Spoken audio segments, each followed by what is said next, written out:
Okay, second biyahe tayo mga papi. From Gentry to papuntang Lasal Dasma. Ayan.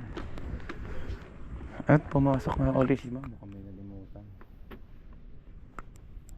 Ano kayo nalimutan niya? Baka pamasahe. Tama lang yan. Mahirap pag walang pamasahe. Kuha muna tayo ng shower cup para ready na paglabas niya. Wala pa rin.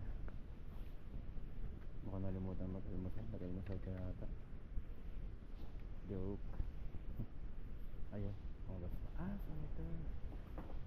Nag-sweater siya. Hi ma'am, good morning. Ilang minutes po papunta doon? Hindi ko sigurado ma'am. Late ka na no? 8:30 kasi yung ano namin. 8:30? Mukhang malilate ka ma'am. 8:16 na eh. Bibilisan ko na lang ma'am para sa'yo. Tapos lock natin ma'am. Yan.